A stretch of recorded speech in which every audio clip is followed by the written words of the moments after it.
Phantoms.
That's when we get excited and say, okay, fine, we're making our way.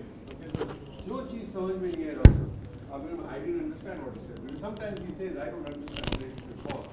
Come again. Can you repeat it? Okay. There is no कोई इसमें शर्म और लिहाज. Simple सवाल. Sometimes आपका बहुत बड़ा मसला हल कर देता है. आप उस घर से नहीं पूछते कि यार अगर बाकी लोग क्या बोलेंगे. Okay, we are here to learn. If you are here to learn, become a student. Period.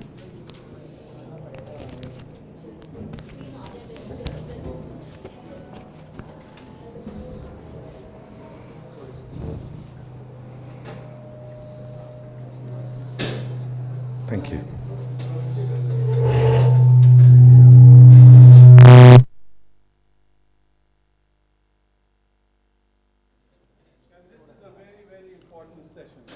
This is where some of you mentioned loops.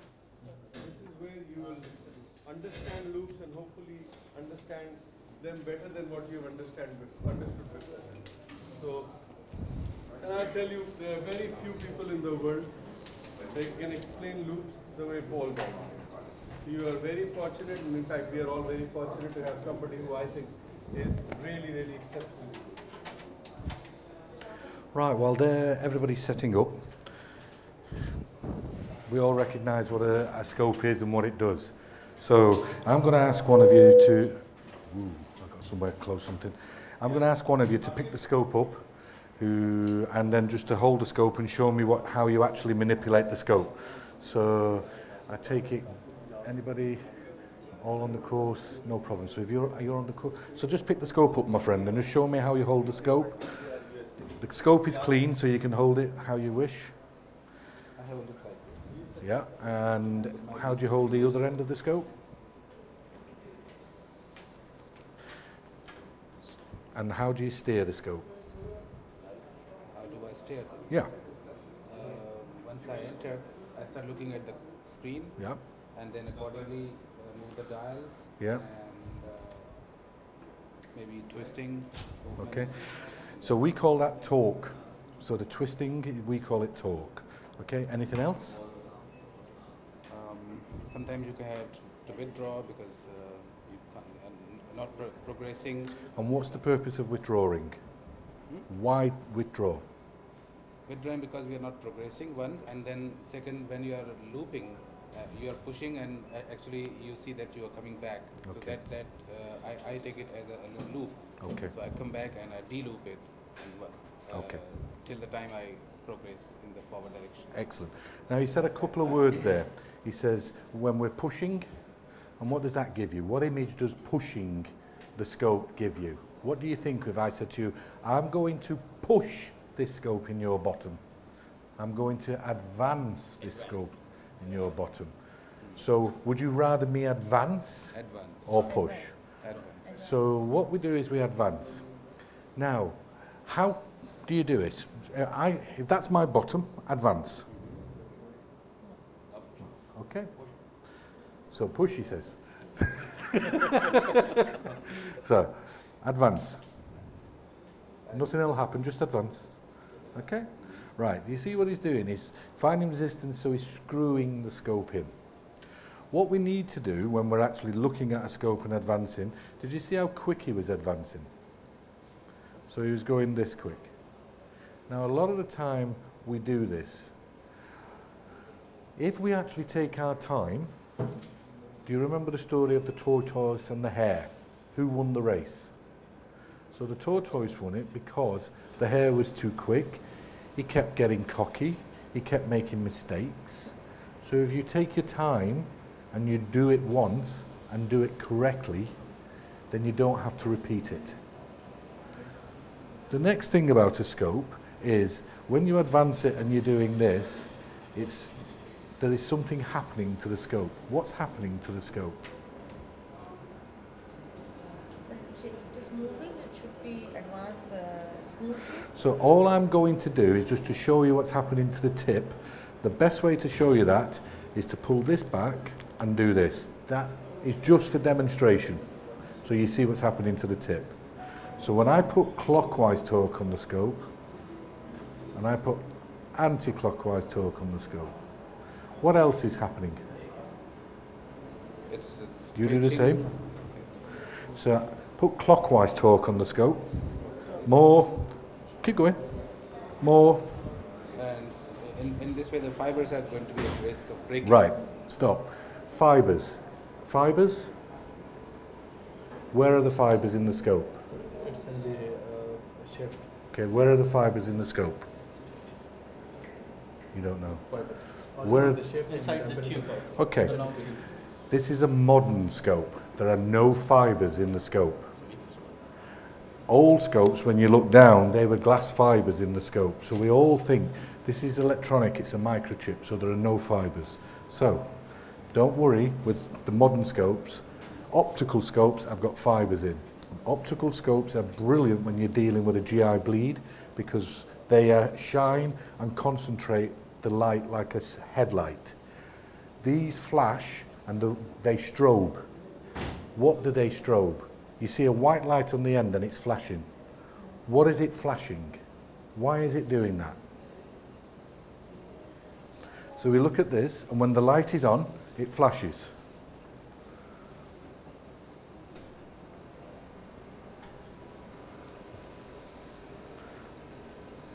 So this one is an old scope, but when we look at a lot of them, they flash. Why do they flash? Because of the light source. Because of the light It's source. shiny because it's reflecting from the shiny because it's. They have a thing on them called EVIS, because this one's an old one. So that's your iris, EVIS. This is the 160s. So this is a direct light. So what happens is that they flash. You see the ones when they strobe, and they're doing this all the time?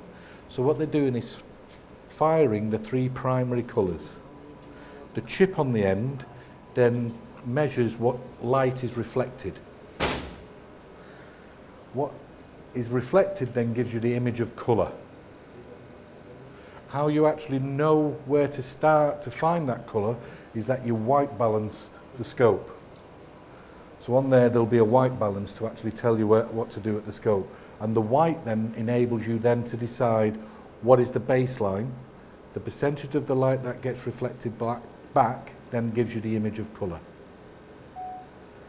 So when we've got this, thanks Akram, this scope, we don't have to worry about the fibres because it flashes. Okay. So put clockwise torque on the scope. Clockwise. More, more, more, more. Okay, how does that feel? There is some resistance Where's the resistance? in the shaft. Where? I think it's there Okay, so how can you relieve that resistance? by moving it counterclockwise. Okay, now put the resistance back on. How does that feel? More resistance? More resistance, yes. How can you relieve that? You've trained in Ireland, how can you relieve it? The resistance. Yeah. Well, then you undo the locking. No, No, you don't want. no, that's for demonstration. That's got nothing to do with the resistance. You won't see what torque he's got on without that being there. That's there just for show. Okay? Is Point, the hold this twist and here. torque the same? Hold this here. Yeah. slowly rotate this hand to point to the lady. How does that feel now? It's releasing the resistance. Yeah. Okay. So if you stand, hold this so it doesn't fall on the floor. So if you stand here and now straighten this, leave this where it is and straighten this arm and turn this to the floor. How does that feel? It moves automatically. So what we're showing you is that the resistance that you feel in the scope is here. A lot of the time you think you're getting resistance in the bowel when you're putting torque steering on. What you're actually getting is resistance here. This resistance is increased in two ways. Hold this. So I want you to hold this scope now. I'm going to take this off. Hold the scope in your hand like this. Right? So I'm going to hold it tight. So can you watch the numbers? Hold it tight. Now this is me trying to turn the scope. I can't turn the scope. So you feel resistance. That's resistance in the bowel. Now you try and turn it. Try and turn it.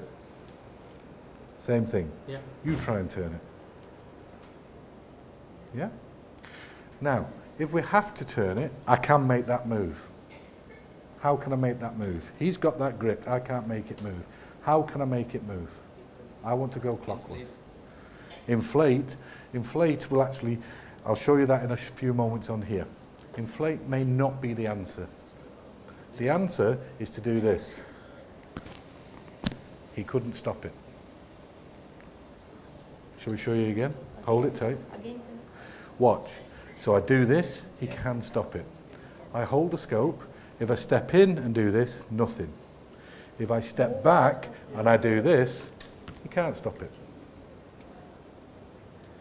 Now that has benefits. The benefit is I can make the scope turn any way I want if there's resistance here. But if there's a resistance here, there may be a reason for it that I'm actually taking the bowel to a point where it could be dangerous to actually do what I'm doing. So what I'm asking you to think about is your position. Because sometimes when we're learning how to do things, if we stand in this position, which is the normal position for scoping, and we do this, I can't do it. I can just barely do it. But because we concentrate so much, we end up doing this, and it's impossible for me to do it. So if I stand up and I hold the scope here, and as I stand up, the scope will turn as I come back. He doesn't want it to go, but I'll make it go. So you can actually make it go. You are transmitting the torque moment from that side. That's easy. Think of this. This is the scope in this direction. I want the scope to look left. Relax it now, just let it roll. So I want the scope to look left as I roll the scope, as I roll the scope. The easier way to show you is if I put it on the bed here, I lock, let the scope relax, let it go, I roll the scope, I roll the scope. Very little movement that you have to do. If you watch the feet will actually turn. I don't have to rotate the scope. The whole body stays central. There was a talk recently at the PSG about ergonomics. This is something that Dr. Saad and myself have been talking about for years, 10, 15 years or so. Sorry, my friend. Okay, I've got a dog collar. So for 15 years or so, we've been very much aware about how we stand. We used to scope like this and this. I've got a neck problem, I've got a hand problem, I've had carpal tunnel, I've had ulnar nerve release, all these type of things. For the last 10 years, I then went back after this and I said, that's not going to happen anymore, how we actually do it. I looked and completely changed how I actually did things. And the reason that I do this now is that I can make this scope rotate and rotate and rotate. Right? It doesn't matter which way the scope is. The next thing for you to think about is when you're advancing the scope. So remember, we say we advance, we don't push. We don't push. So hold the scope for me, like my friend did there. Okay, hold it in your hand. If I'm putting it into the anus, and a lot of the time we put the scope in, we'll stand and we'll go this direction. So when we're going this direction, we're going this direction. So we see ourselves where we do this or we do this. This is the direction we're meant to go. If you think of how you do a rigid sigmoidoscopy, that's the direction we advance. So invariably, what we've got is, if that's the anus and we do that, it will go this way. It'll do that, this, and this. If I keep the scope straight, your job is to keep the scope, not you, my job is to keep the scope straight. If it starts to buckle, then just put a bit of torque on. Then you can actually use it. Draw back. So the scope itself you can use. What the torque steering does, it enables you to go. Common loop, end loop. Scope is gripped. If I don't put any torque on, this is what happens to the scope. See the hand? Yeah, I'm advancing it, I'm doing everything to get the scope to go. Yeah? I apply torque, I draw the scope back, I keep the torque on, I advance the scope. I have not done anything. I let the torque off, I advance the scope. The torque keeps the scope stiff. So we'll do it again. Bowel, I advance, I advance, I advance, I advance, I advance, not working. Torque, keep it on, advance. I let the torque off. So when you're actually applying torque, torque itself is very important. What you're doing is you're doing correctly by saying, right, let's withdraw and then let's go again, but that's what's happening. And what you've got to do is make the scope stiff. How you can make the scope stiff is putting torque on and advancing. Minor adjustments in the tip with the wheels, if the bowel stays there, if the lumen stays there, as I draw back the scope, there's somewhere for it to go. Did you see the tip? So as I draw the scope back with a torque on, keep it central, there's somewhere for it to go. Just stand still. If there's nowhere for it to go, even with the torque on, it'll re-loop. So the tip has to be pointing down the lumen as you withdraw. So as I withdraw, keep it going, put the torque on, she'll go forward. Let the torque off. Do you want me to do that again? Yes, sir. Right. Because from where you will opt out from movement of the scope. It doesn't, Definitely. well, movement of the scope supports what this hand is doing. So in doing this, this will actually support this hand. So when we ask you to hold the scope, the last thing we want you to do is grip the scope. What we want you to do is support the scope. So if I actually look at the scope and I support the scope with the fingers, watch the hilt. See? So, however, I can't do that if I've got this. It doesn't, not as effective. See it? Okay, sir. What's more effective is watch the hilt as I draw it back, and as I step in. As I draw back, and I step in. So one thing I'm not clear about. What do you do? Call me Paul. Okay, Mr. Paul. Paul. Paul. It's a killer. So when you say torquing on, torquing off, could you please explain a little more? Well, what do you do actually with the hand? This hand is only there to support this hand and just give it a little bit of a reminder. Okay?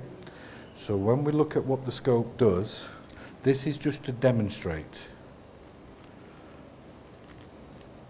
Here. That's only so you can see what the tip is doing. It has no relevance whatsoever.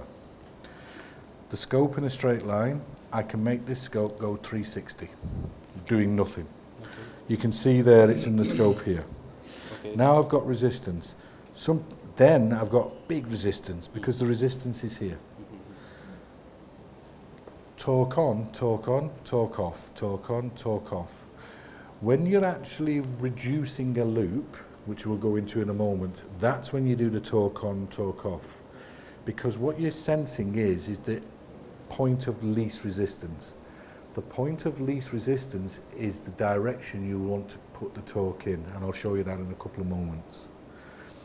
What I'm trying to get you to do is understand that this is the bowel. This is a loop. And you can hold it, hold up in the air. So hold up in the air, hold your hand right up.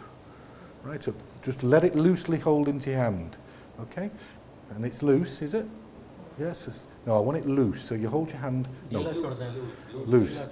So hold it loosely. Yeah? Loose. Okay, keep your hand still. So I'm putting it in, putting it down. Putting it in, putting it down. Putting it in, doesn't want to go, put the torque on, keep it back, advance the scope. Let the torque off, loop comes on. It's just easy to do.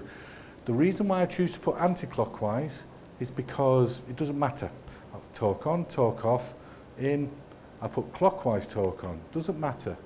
But when you go in, put the torque on, bring the scope back and advance. Let the torque off, torque on, torque off, anti-clockwise, and let the scope go forward. It'll go forward. So the torquing makes it stiff? Torque will make it stiff, but torque will also turn the tip. So, In advance. yeah. So if I look at this, now we've got the scope.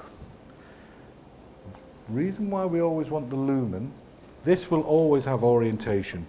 When I draw the big wheel back, which is draw the D backwards, it will always go tip up. So, yeah, so on the screen, even though that's going to the left as we look at it, on here, it will be doing this. Okay. The next thing is, just because of purposes of what we've got here, we always want to have it so we're trying to get tip up. Why? Why not tip down? Why not tip down? Could you please repeat it? Because So, of the position of the no. anatomical. Why do I always want to be in a position when I'm going round a bend where I would prefer to hook? No, we try to avoid the word hooking, okay? But you're getting there. I think that's We'll- the easiest movement you can make. What? The easiest Flips movement. the tips. Maximum deflection of the tip. So when we actually, this is an old scope, but if we pull the tip all the way back, would it be in an old scope, it doesn't go the 187 degrees. Normally, that's where it should come, okay? But it'd be in an old scope. The wires in it have gone a little bit loose. If we go big wheel forward, it will only go maximum 97 degrees. So the retroflexion is maximum done with. So we always like to Pulling it do up. this one. So that's why we always like it so that the lumen, the point of entry, is at 12 o'clock. So we can always maximise the tip movement. The little wheel is just for fine, refined movements. So you will see people flick the little wheel on and off. But what it isn't is go forward. Go forward. It's not the three-hand technique where you'll say advance the scope, advance the scope, advance the scope, and you're not scoping. That person's scoping. Yeah. This is a two-hand technique stroke one-hand technique. You can actually advance the scope. You can actually draw the scope back. The scope does not have to be in this hand for it to do what I want it to do. I can hold it, I can turn it, I can make it come all the way around. I don't have to hold the scope to do it. So if you watch the tip, I don't have to hold the scope. The scope will go where I want it to go. Yeah? The difficulty, the reason why a third hand is usually asked for help is the movement of small wheel. Don't use the small wheel. What's the purpose of the small wheel? Fine movements, right and Fine left. movements, right and left. Right. Just hold the scope loosely in your hand. Just hold it loosely so the scope will rotate. Yeah? So fine movement. I want that scope to go to the right. I'm holding the scope just for... Okay? That's going to the right. On the screen, that will go to the right. The other reason why it'll go to the right is if I look to the right, it'll go to the right. If I actually put my hand further away from here and do this, it'll go to the right. if I step in, the torque comes off. If you look, if I step in, the torque comes off. Yeah. If I step out, the torque comes on. Watch the tip. If I step in, the torque comes off. If I step out, the torque comes on. Where you're stood in relation to the point of entry, these two hands closer together, it's a lot more movement. Further apart, you get fine movement.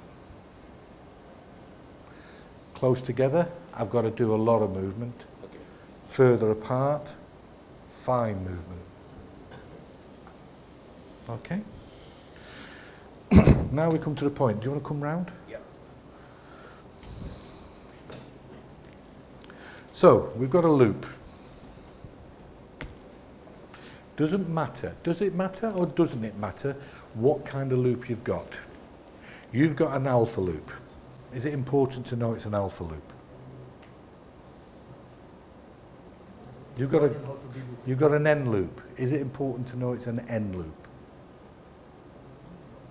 It's important how to deloop. No? Yes? I think Is it's it? important to know, yes. You don't think so? I don't think so, but I don't know the much detail. So you think so? I think it is not necessary because delooping technique is same for all groups. Okay. Yes, it is. It is important. So we've got a split, right? So hold the scope. Now, I want you to close your eyes. No, hold the scope. Just hold the scope. You hold the scope. Yeah, hold the scope. Now close your eyes. Now I'm going to put a loop in the scope. Okay? So there will be a loop in the scope. Now I'm going to want you to reduce that loop. To me. Close your eyes, Yes. keep them closed, and reduce the loop. Reduce it. So take the loop out. Deloop, correct?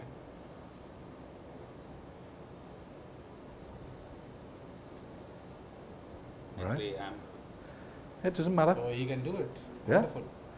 With closed eyes. That it? Yes. Okay. Yeah? So he's done it. Now, what else are you supposed to do when you take out a loop? I just rotate Yeah. the scope on one side. Yeah. Might be anti-clock, and it will be the loop will go. Nothing else? In the procedure we have sometime we inflate, sometime we reduce. Right. So, if we actually just did what you did, there's the loop, Yeah. and just did this, the bowel scope, the scope is still in the bowel. If you were then to advance, you will then just put the loop back in. Yeah. Okay? So you've got to do a key point, which is you've got to actually take the scope back to take this redundant scope out to allow it to travel forward. Yeah? So we put the loop back in. Now, reduce the loop.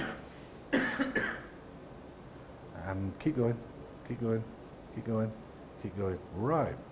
Now, how far have you taken that back?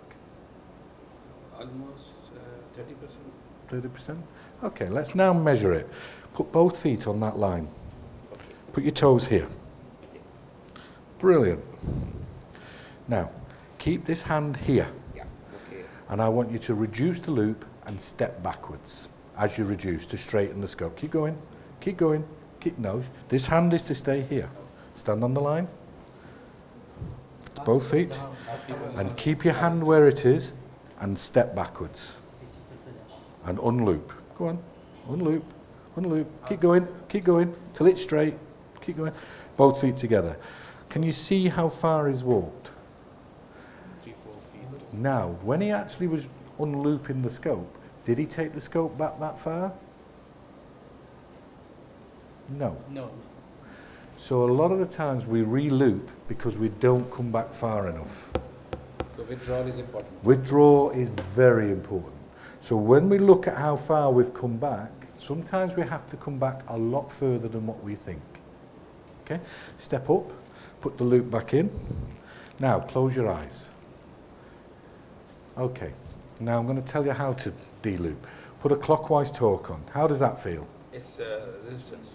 Slowly put an anti-clockwise. Slowly stop. Withdraw. So step back. Stop. Clockwise torque. Slowly. Everything slowly. Slowly.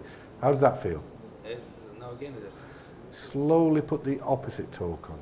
Slowly. Stop and withdraw. So step back. Stop. How does that feel? It's easy. Is it? So slowly apply an anti-clock and step back. And step back. Keep putting the anti-clockwise and step back. Now, as you withdrew, you can open your eyes now. How did that feel? Did you have to see what loop it was? Yes, I think it might be somewhat two loops, or what we call it the end loop. When It was this loop. It's a loop. So the fact is, to reduce the loop, you applied a torque. Ooh, that felt too tight. Ooh, that felt okay. So then ooh, that feels better. No, it's retightening. Let's keep going. Ooh, that's better. Ooh, yeah. So the tightness and the relax gives you an idea where to take the scope to. What angle you have to move. Yeah. And then So what torque you have to apply. So when I'm taking it off, now the reason why you don't go what a lot of people do is go, let's put the torque on and then withdraw is why. Why do we not just go, apply 180 degrees of torque and withdraw? Why do we do it slowly? Why do we apply the torque slowly? Because the gut will give space. It might be the loop will be de-looped itself, or if we make a maximum torque, we want to clip somewhere, and then we reduce. So it wouldn't be uncommon to have the scope like this, yeah? Okay. And then you put a lot of torque in, look at what it does to the bowel. Can you see the mesentery, what it would do? So as you apply the torque to come off, how much is that keeping that reduced? So that's why we do it slowly. We don't go, torque on, withdraw, woof, ah! And that's why you get pain when you're doing it, and you're pulling the scope down. You're causing pressure over the... Causing pressure, but you're stretching the mesentery. The pain receptors are here. What I don't want to do is stretch the mesentery. so over distension is not pain. Right, distension. Here we come to this. Let's have a look. This is a scope. Scope goes in. Have we got the pump? So as we suck, we see the bowel nicely collapse. Yeah? Lovely. We've got the scope there. Now, as we inflate, we see it because the patient's on the back, that everything happens. But look at what inflates first. Cecum. What happens with the bowel is, interestingly enough, is that when we actually put the scope in and we inflate, look at the cecum. Yeah. See these rings? See these rings? The sigmoid is not as distended as the cecum. We start with the patient in the left lateral. If you were in a bathtub or in a swimming pool and you blew bubbles and you're on the bottom of the pool, where does the air go? Up. Where's the air going to go in here? Up. So it not only goes up,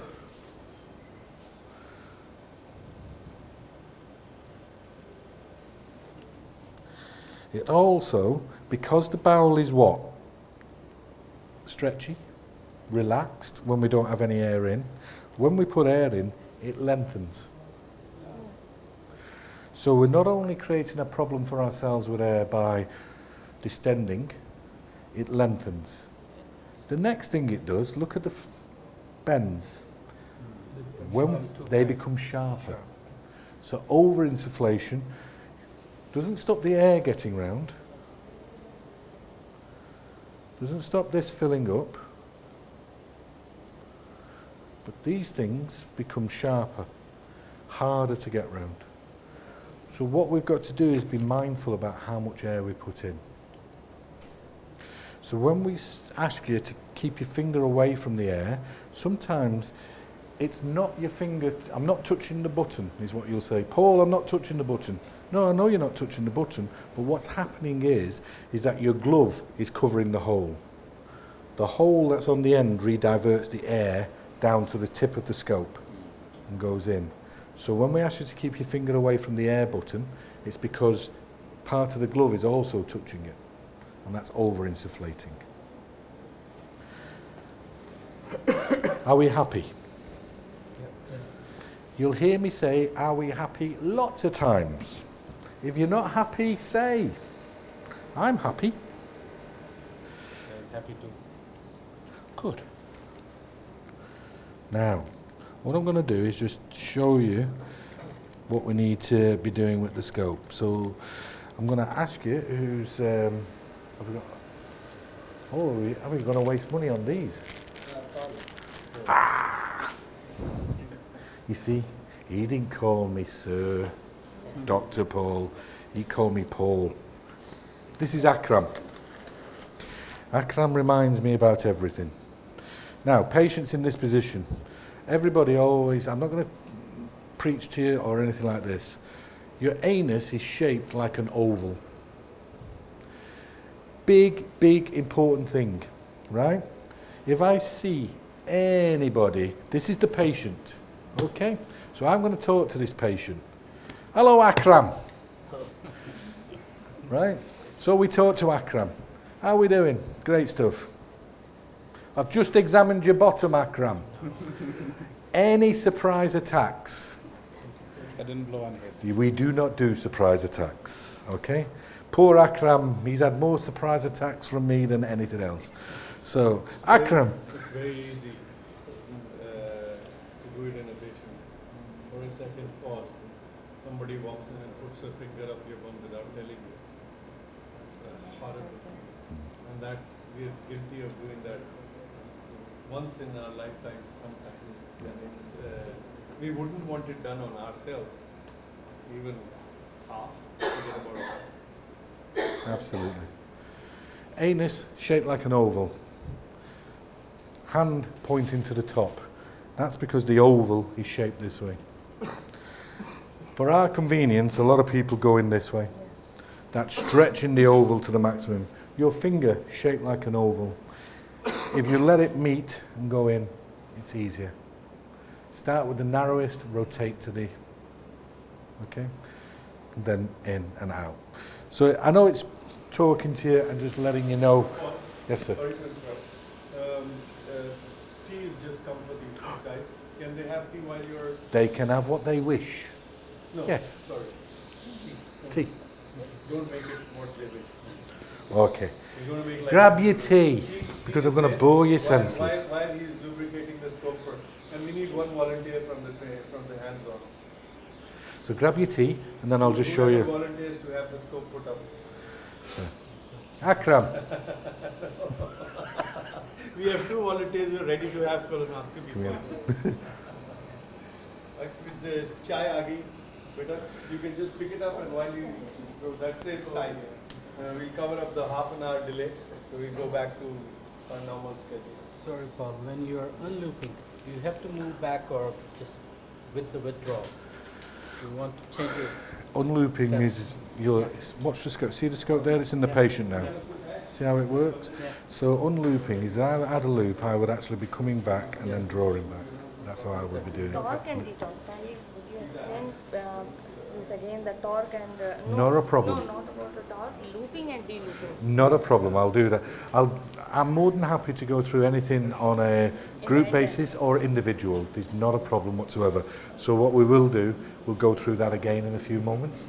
Not a problem. I'll do it. But so when we got the scope... So how should we pass the scope? Are there different techniques to pass the scope in the when we are putting it in the rectum? Right, so what we want is the patient in a optimal position. Yep. So let's keep their stomach, their bowel content where it's meant to be. So let's get their abdomen all intact. Right, the scope, this is only here just like, you know, you should control. Direction, legs will be here. Scope is here. Yeah. Hand, keep it comfortable. I don't use this. I don't like this. And that's just me. There is a theory that if you use a lot of gauze, it enables you to grip. What it does, it actually makes the diameter of the scope wider. So as a result of it being wider, you can hold it a bit better. If you think when people are getting older and they're getting arthritis, they like large handled knives and forks. This makes it larger, but what it does for me, it takes away the feeling from the scope. So I don't use it. I have no problem if you use that, but use it for the right reason. Okay. The scope, if you look on the screen, anti-clockwise, clockwise. If you see there, I keep the scope as much as possible in a straight line. Can you see outside? So this is in a straight line. If we can keep the scope in a straight line, we're not fighting the actual bed. And when I'm saying fighting the bed, if I want to do that torque, that is going into the scope. All that pressure. If I'm actually here, I'm able to steer the scope because I'm actually only got a very thin amount of downforce. This is in contact with the bed, not this, not that. So a snowshoe, not an ice skate. I prefer the ice skate. Look, so what I don't want to do, if I have this shape and I put a clockwise torque, I'm forcing down into the bed and I can't do it. If I want anti-clockwise, this is perfect because I can then bring it up. Okay? So when I look at the ball there and I can see where the lumen is forward and down to the left, yeah? So I would advance nice and slow, anti-clockwise nice and slow, big wheel back nice and slow, big wheel forward so it's neutral nice and slow, let the scope return to a neutral position, draw the scope back and see where it's going. If we look, how do we know where to go? How we know where to go is light is reflected when we're close to the wall, light is lost when we've got lumen. The lumen on this is just right to the elbow. That's his elbow. And tip up. Let the scope go over. Now, can you see the shape of that fold below me? Right, what is it? No, not where we are. What is the shape of that fold below me? Semicircular, a banana. So it's like this, shape of a boat. What the boats do? Sail. Sail on what? So what does a boat do over water? It sails over water. So when we see that shape, we know to go over it. So people always say, how do you know which way to go? Look at the shape of the fold. If the fold was this way, same fold. Now, what shape is it? It's still shape of a banana, but it's an arch. It's like a bridge. Yeah. And what do we do for bridges? Go under it. Go under it. So when we see shapes like that, we know which way to go. So the shape tells us which way to go, which is under it or over it. Concavity. If it's like board, then we have to go up. Up and over it. If it's like a bridge, we go under it. The most important thing to remember is then, we know that once we've gone under, we want to steer upwards. What does the scope do when I pull the big wheel back? Tip upwards. What else does it do? Comes back. Comes back a little. It comes back a little. It shortens. So, tip, hand. So we get it. So it does it.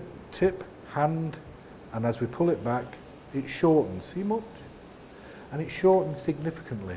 That's why we want you to do things slowly, because there's where the scope is, and as we pull the scope back, it shortens. If we do advance, shorten, advance, I can't get around the bend. That's what you're going to say to me. So if we go in and we say anti-clockwise, anti-clockwise, advance, slowly clockwise, big wheel forward, slowly clockwise, advance, anti-clockwise, stop, a loss, then let the scope come round. I stand my stance, see the boat, I advance, I let the scope, now watch the scope as it relaxes. I let the scope relax, I let the scope relax, I let the scope relax. And then here. Everything is about letting the scope do the business. See it? And then you're round. So there's no maximum limit of torquing it as long as you require. Is that right? What did I do? Yes. I've just shown you how to get round a bend. All we did was do it slowly, and now we're in this descending colon. So would you kindly do it again because rectosigmoid. No, you're going to do it again when you've drank your tea. Okay, thank you. Okay, as you said. If you notice, I keep the hand away. Hand goes away. Now we've gone forward. It is a mannequin, so it does stick a little. Right? Now I draw the scope back. Now I go forward again. This is principally, this is the technique that will teach you. Advance, withdraw. Advance, withdraw. Advance, withdraw. So you keep doing that. See how the scope goes forward? Advance, withdraw. That's all the technique is. And the reason why you do it is not concertina in the bowel at all. What you're doing is allowing the scope to get where you want it to get to in a straight line. I want to get round that bend. I advance. You'll see it on the screen. Now it wants to actually start to say, oh man, what do I do? Now a lot of people at this point would go and push, right? Not a problem, but push is not the answer. Push is forcing the scope up here, stretching the bowel here. Ooh, you've got a chance of causing a splenic injury. Okay, so as we come back with the scope, you'll see what it does on the bowel, and then you just make sure that the bowel works for you and advance nice and slow. Now this is a mannequin, so see it? Step forward. It's less pressure here and it's straighter here. So all you're doing all the time is going forward and coming back. See it? And just don't force it, just take your time. So have you finished your tea? Yes, sir. Are you sure you finished your tea? Yes, sir. Are you positive you finished? Yes, you sure? Paul, a brief word about N loop and alpha loop. Yeah. How are they different? They're different by the fact that in an N loop, you'll maintain your torque. Alpha loop, you'll maintain your torque. I don't give a monkey's which loop it is, because all I'm doing is measuring which is the resistance. Okay? I want to get past him. Okay? Stand still. I want to get past him. I can't get past him. It doesn't matter. I'm stood this side, or I'm stood that side. I still can't get past him. How am I going to get past him? I have to go round him. Doesn't matter how it is. I just can't get through where he stood. So the best way to do it is to actually steer and make sure I get past him. So I may have the scope and I'll apply the torque to twist the scope around. And as I do it, I then use the scope to move him to one side. The scope will actually move what you want them to do. I cannot go through. It's not advancing. It doesn't matter whether it's an N loop or an alpha loop, a gamma loop, it doesn't matter. The loops themselves, as we've shown you, you measure where the resistance is and then you go to the least resistance. If you actually apply the torque in the least resistant, as you draw back, the scope will go forward. But often we'll see the scope go forward and we'll think, oh, it's time to go forward. It's not.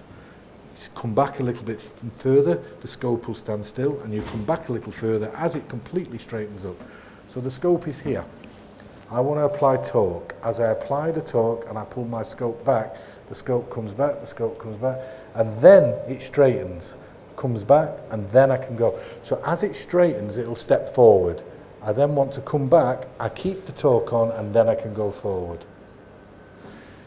You'll see this little movement. That movement forward and then the draw back. Once you draw him back, you've got the torque on and you've got the scope straight. Then you can go. Once it steps forward, everybody pushes in and then it reforms. So coming back, that is the point when the scope straightens, but you've got to come back a little another centimetre, because you've got to allow the bowel to actually sit comfortably. If you don't, it's still under tension and it'll go again. There are times when we negotiate a difficult angulation, for example, that is splenic flexion.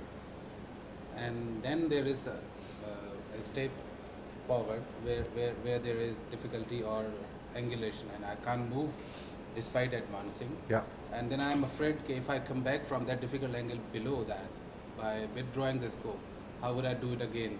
So I'm a bit reluctant to come back A lot of the from time, that difficult angulation which I managed to go. what you're getting and what you're experiencing is the scope is here just around the splenic flexure. The scope is coming up and you're losing the scope here. And the scope is going posteriorly. Right? So it's going under the spleen. And then as you draw back, you'll think, shall I do this? No. Shall I do that? No. Shall I do this? No. And you come back and then you think, oh look, the scope now is straight, and then I go forward again, and then it does this. I've just got hold of this. What I don't do is apply a massive torque, because now I'm putting a lot of pressure on the spleen. As this apex comes up, it puts a lot of pressure. Slight pressure, come back, slight pressure, come back, slight pressure, come back, slight pressure, come back. Apply the torque, and then the scope goes forward. Let go of the torque, she'll go in. So when we are doing it blindly, how can we know whether we have to move the scope anti-clockwise or the clockwise? Least resistance. Least resistance. So if I want to go past him, and I push him this way, and if I push him this way is actually his least resistant. Okay? So if you look here, if I want to go past him, and I move here, he's got a wide stance. I can't get past him. However, I know if I push him that way, it's easy because he's got nothing behind. Least resistance. So the least resistance. So however I want to get past, I can make it happen by looking at the element of the least resistance. Least resistance means that you're taking the loop out as you draw back. Or actually, can you repeat the same exercise which you do with myself? Yes. Then they can understand easily. Because when we feel the resistance, and I am completely clear in my mind what is actually Right. there. This, if I was to apply clockwise torque, it goes stiff. It is hard. I'm making that a tighter You loop. feel with your hands. As I pull back in a straight line, it's hard, it's stiff. What have I got to do? If I apply anti-clockwise torque, ooh, ah, ah. If I, ooh, ah, ah. And you have to withdraw this. See, a long way. And the other thing, look at the tip of the scope. I'm turning away because of the light. Look at the tip of the scope. As we take it back, in measure, as a measure, watch the tip, as a measure, as it comes forward, the scope step forward a centimetre. Continue to come back, keep it on. Okay? If I come back here, I don't let the scope come back the centimetre. It comes back, it's going to step forward. Now it's gone forward, right? And I don't continue to draw back, even with the torque. So come back again, allow the scope to go on, increase it, even with the torque now, because I brought it back another centimetre. Once it steps forward, draw it back another centimetre, maintain the torque, if not increase it by 5 degrees, and then just advance. Don't want to be specific because these are patients. This is a mannequin. Mannequin is predictable, patients are not. So you have to play what's in front of you. The reason why I like colonoscopy is because colonoscopy is different. Every case is different. What you've got to do is think all the time. Now, what do you do to relax? What do you do? Do you read books to relax? Yeah. Does it make you feel good? Yes. What do you do to relax? So I just lay Read down. book, fish, lay down, fine. Watch movie, What movie? What movies? Movies? music. Listen to the music. Listen Go to for it. hunting. I scope. See, if you do something that makes you feel relaxed, Okay. you're relaxed. So a lot of the time I'll be saying to you, relax man, chill your shoulders, let them go, hey, you know, relax. The more you're relaxed. Now, just hold the scope, hold it. That's relaxed, yeah? Now feel the Now scope. relax. Now feel the scope. Can you feel it? Yes, sir. Now feel the scope. Relax. Now feel the scope. Somewhat relax. It is relaxed now. See? How we hold the scope. Now imagine this. Hold it, just so you can feel it. Hold it, hold it, hold it. Now imagine that in your bowel. How tight does that feel? Yes, sir. How tight does that feel? Tight. It is tight. But how does it feel? Not now. How does it feel? Relax. Sir, have a feel. I hold the scope. Okay? Now, I'm just going to grab it. How does that feel? It's right. I let go. So if you relax. If you're relaxed, the scope's relaxed. If the patient's relaxed. What is the importance of Eric? Eric will talk to the patient. Eric will say how you're doing, all these type of things. Eric then feeds back to me. I know what's happening because of what the conversation's happening. I want him to talk. I want him to tell me, oh, that's getting a little bit uncomfortable. Do something about it. Stop doing what you're doing and do something more. That's the communication. That's the way to actually performing as painless a colonoscopy as can be. Personally, you want to be as pain-free as possible. You do cause discomfort at times. If I say to you now, I'm going to pass a tube up your bottom, I'm going to cause you pain. Let me know. I'm going to do your test. This test means I have to put a tube in your bottom. There may be times when you feel a little bit discomfort. Please let me know when you're feeling uncomfortable and I will do something about it. I'm going to cause you pain. Let me know when you've got pain. Then I'll try and do something. See what I'm trying to say? The seed that we plant, what we say to the patient, enables us then to work with the patient. I'm going to cause you discomfort, maybe. Hope not to. Probably won't. But if I do, let me know and then we can do something about it. I'm going to cause you pain. Whoa. Do I want it? Okay. So, here we go. Get some gloves.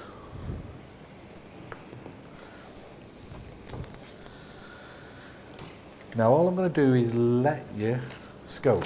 You've got the screen there you can see. You guys have got a screen here you can see. Didn't realise I was in the way. This man has been on every course. He's a very serious man.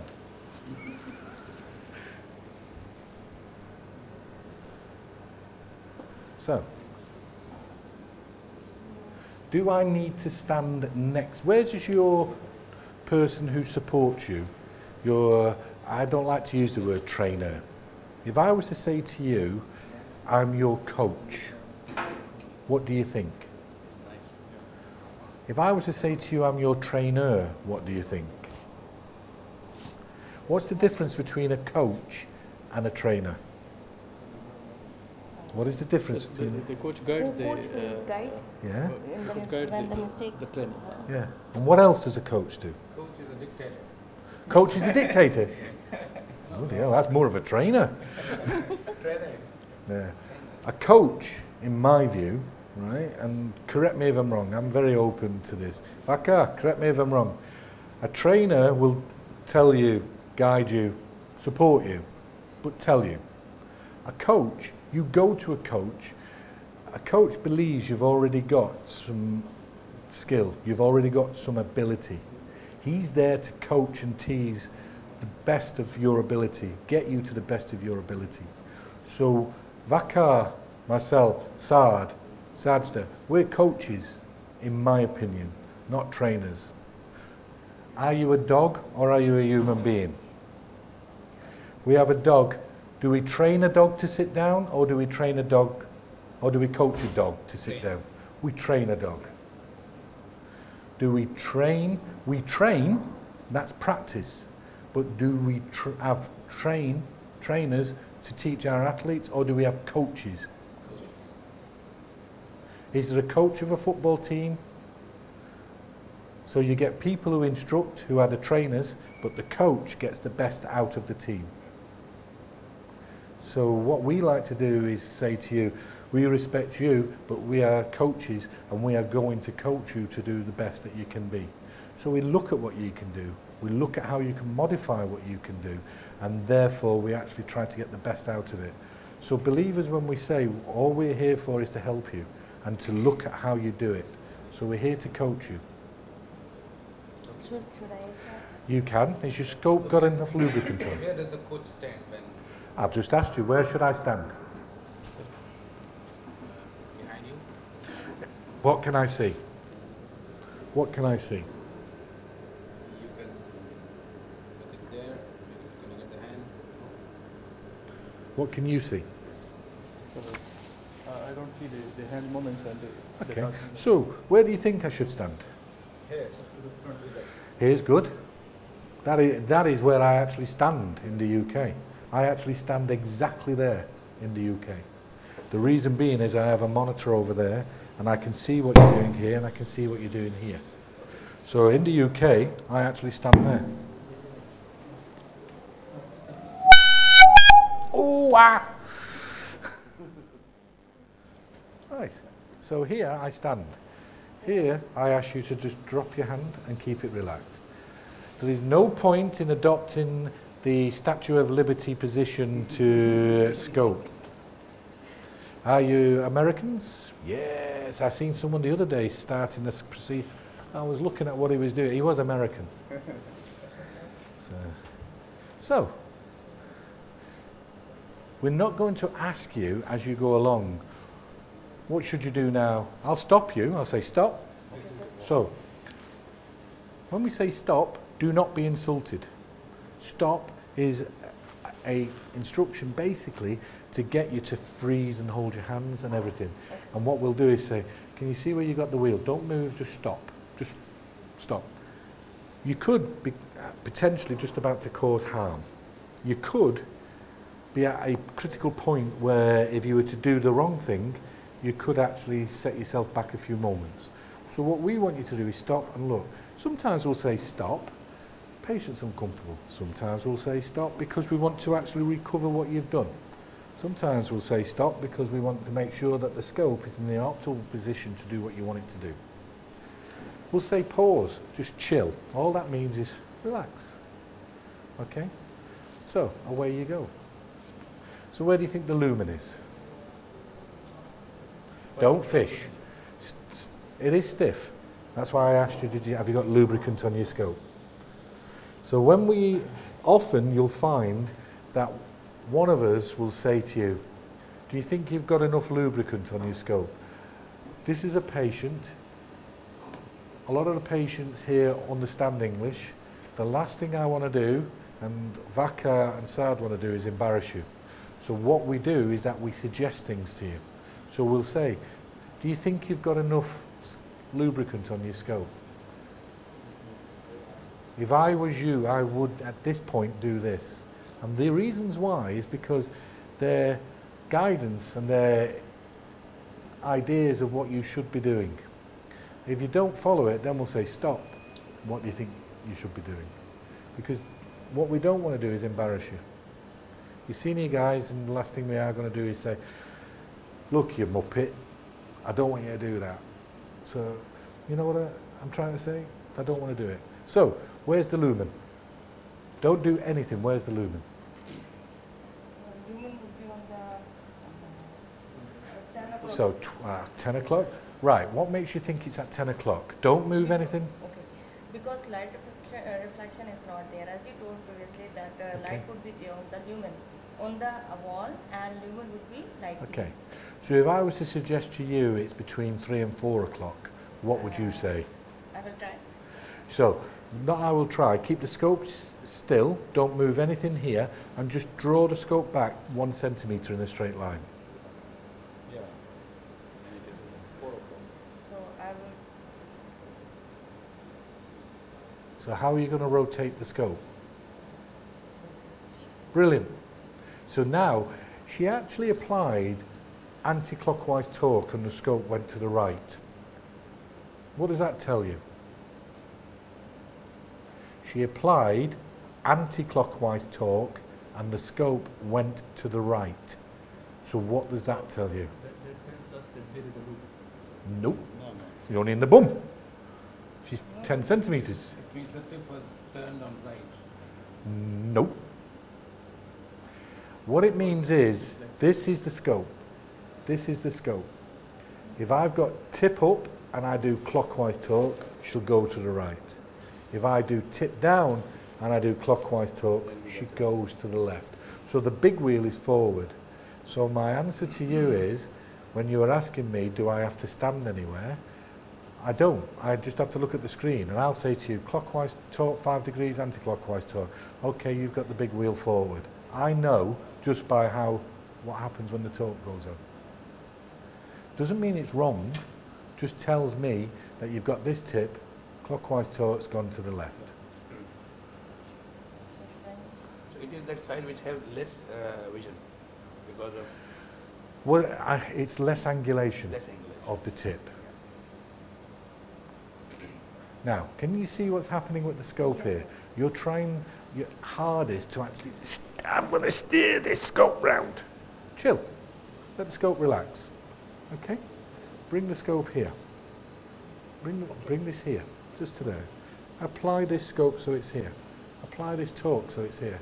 Now draw the big wheel back slowly. Slowly draw the big wheel back. Amazing. And just apply that torque even more. So where should we hold the scope? Near to the Right. verge or The- far away? This is where I want to put the scope, okay? This is where I've got my hand. I want to get round here. I'm stopping because my hand is here. This is where I've got the scope. I hold it, I can advance it. Scope comes. So optimally, this hand needs to be here. Yeah, this needs to be here, so you've got the point of entry going in. Okay, tip up. So tip up.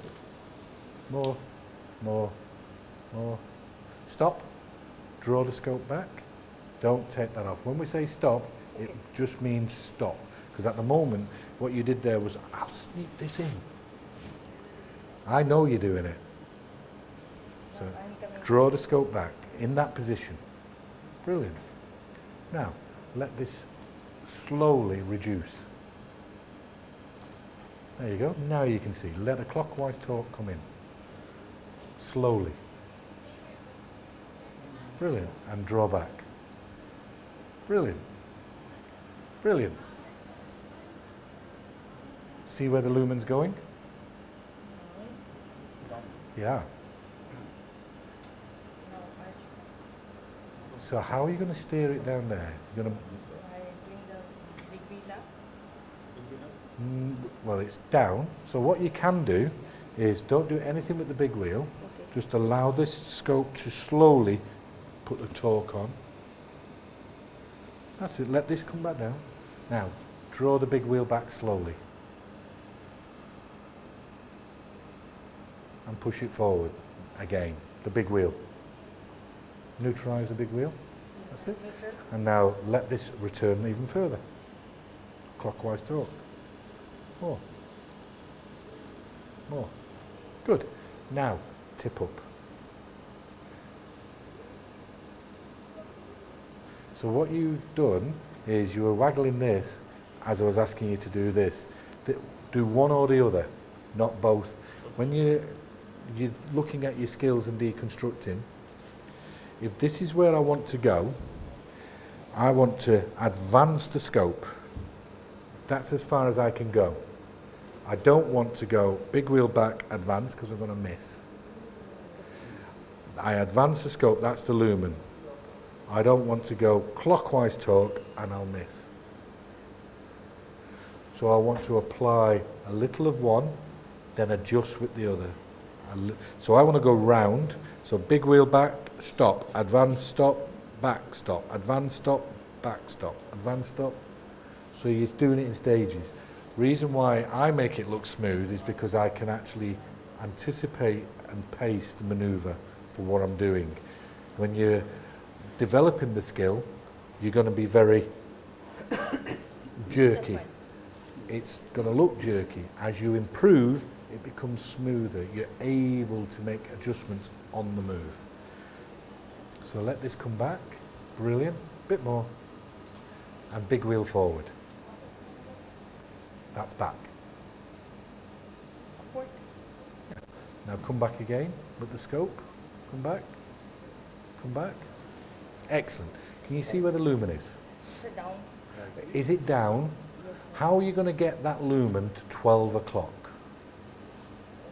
So by moving the scope. Yeah? What's my name? Paul. Brilliant. So what are you going to do now? Now I'm talking towards the. Yeah? And what else do you must do now? Now I should down the big wheel. Advance. Yeah? And now how are you going to make it look up or down? What are you going to do? First I will see the lumen. So where do you think the lumen is? Lumen is about at that 3 or 4 o'clock position. Do you 5 think o'clock. so? Did you 5 bring o'clock. did you bring it to 12 o'clock earlier? Yes, sir. So what's my name? Paul. So where's the lumen? Sir, 10 o'clock. Sir, 12 o'clock. For Paul, 12 o'clock. Go on, try it. I know that you like to go, and I will let it slide by a little bit. Should we move the lumen all the time to the 12 o'clock? Optimally, you should try and get it to 12 o'clock because that gives you the maximum angulation at the tip.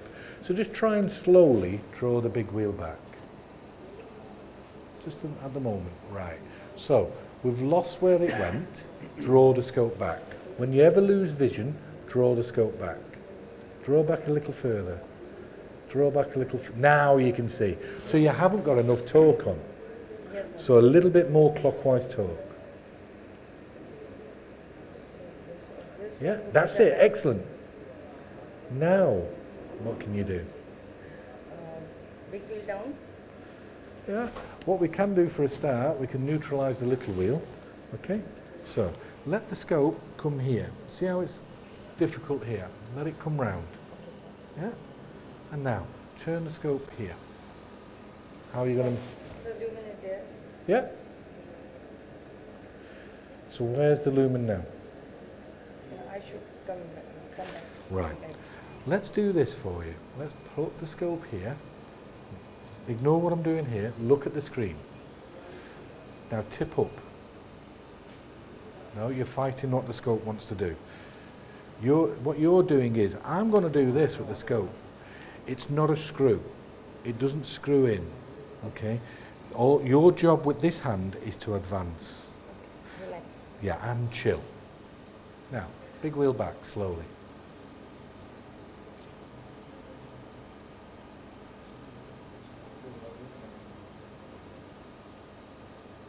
More.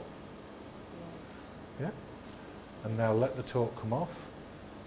And now just allow a little bit of torque to come off. Now tip up even further. Have a look.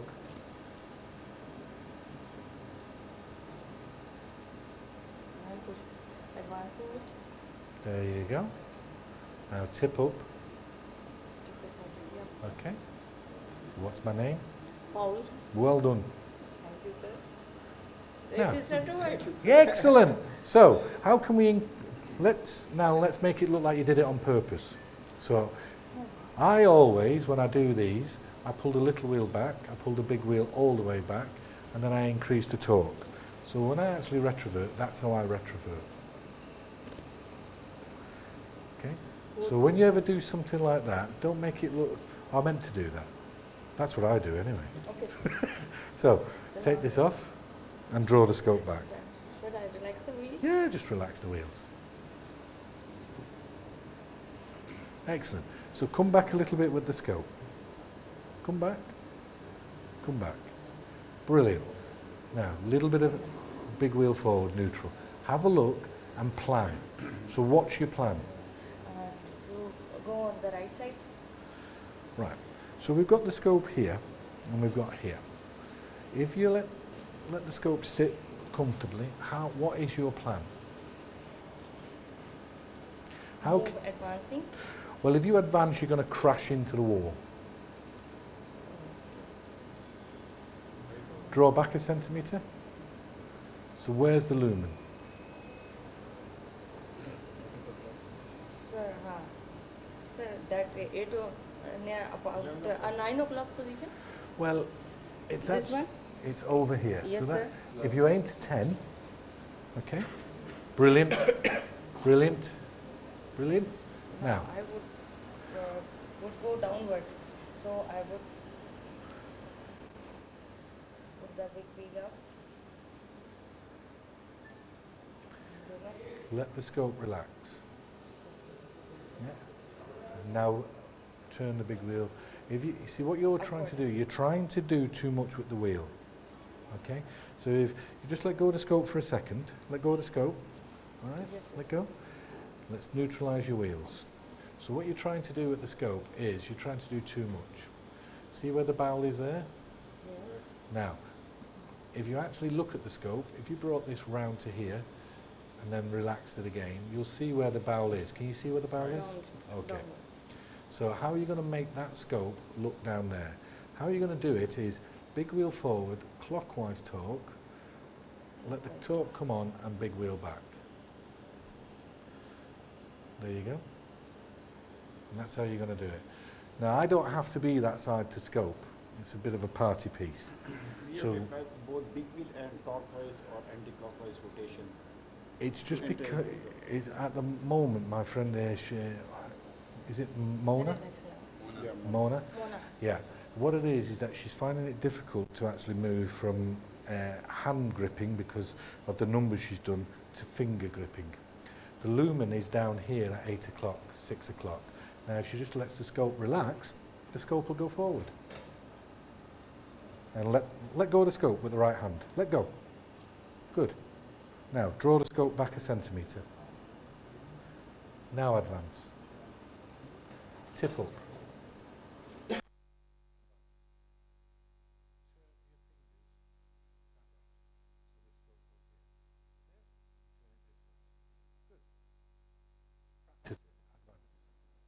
I don't want you to get round, I just want you to get through the sigmoid so we can see what we're doing. It's not a point of you getting to the cecum on this. You'll have plenty of time to play with this as we go along. Don't suck that out because that's lubricant. Keep going. Now, the importance of liquid. If we were to look at this liquid level, Yes. that tells you where the left lateral is. The patient's in left lateral.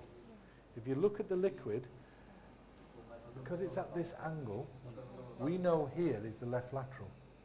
We know there is the right lateral. And just because we know the two, we then know which is the right and the left side of the patient because of how the fluid sits in the bowel. Fluid is important, it tells you a lot. How did that feel? Relax. So if you take the scope out now, let one of the other chaps have a go. Sorry, Paul, can you come again on this? The fluid liquid. level? Look at the fluid level. Yeah, Tip up. yeah, So pull the tip back. See the fluid as it sits. yeah, The bowel is in the patient is in the left lateral. yeah. If I put the patient now on the back, wait, right, and now I look at the fluid now is shifted, Yeah. and now that is posterior. Yeah, Anterior is at the top. that's right. Okay, so the fluid tells you. So if I want to know, if I was going to take off a polyp, the last place I want, even though the optimal position is, if that was a polyp in front of me where the bubble is, Yeah. I would be wanting that polyp, I would want the patient this way, and then there, so that the blood, if I have bleeding, drips away into that water reservoir. And there I can see where it's bleeding from. So you would like the bleeder to be on top? In other words, I'd like the polyp to be on the right side at the top, but I wouldn't take it from there. I would rotate the scope so the fluid is at the top and the polyp is at the bottom, knowing, and you can do that just by supporting the scope here, and you see it? So if she supports the scope, and then you can actually make the scope look round to where the polyp would be. Just adjust your wheels. This is when you actually do have to use your little wheel, and there now the fluid's at the top. Yeah. And if you look at the wheels, the little wheel is only just slightly forward and the big wheel is back. All the other movement is here.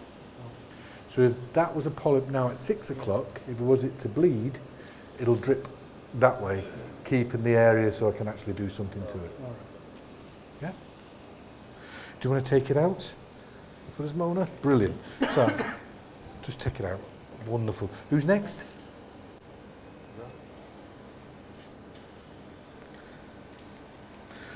So, any questions so far? So the position of polypectomy will be also down at 5 o'clock. Why is it 5 o'clock for the position? Why do you want it at 5, 6 o'clock, between the 5 and 7 o'clock position? Because the snare comes from that position. So Where?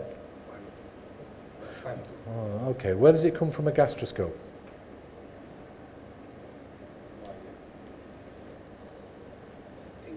Probably the same. 11 o'clock. Anybody else? So a colonoscope, you're saying 5 o'clock, and a friend here saying 11 o'clock. The suction is 7 o'clock. chamber. The suction point is at 5 o'clock, and the smear is coming at 7 o'clock. Okay. Anybody, anything different? How many working channels, how many suction channels are there on a scope, a colonoscope, a standard colonoscope? On that scope, before we look at it, Suction channel. do you just want to turn the light out? Because I don't want to blind you. Okay, so how many? So on the end of a scope, we have one channel. The suction channel is the same thing for the snare. Okay. So that's what it comes out. On a colonoscope, it comes out at 5 o'clock on the screen. On a gastroscope, it comes out at 7 o'clock on the screen.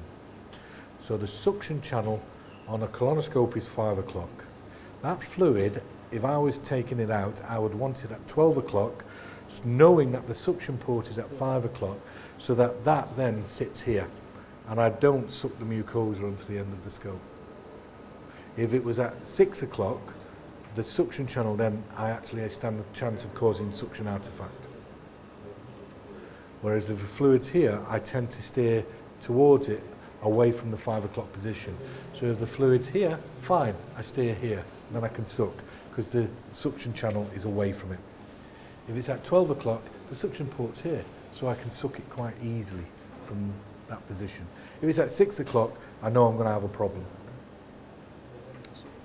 Sorry, I couldn't understand this point. Okay, so what happens is that the forceps on a colonoscope come out in this position.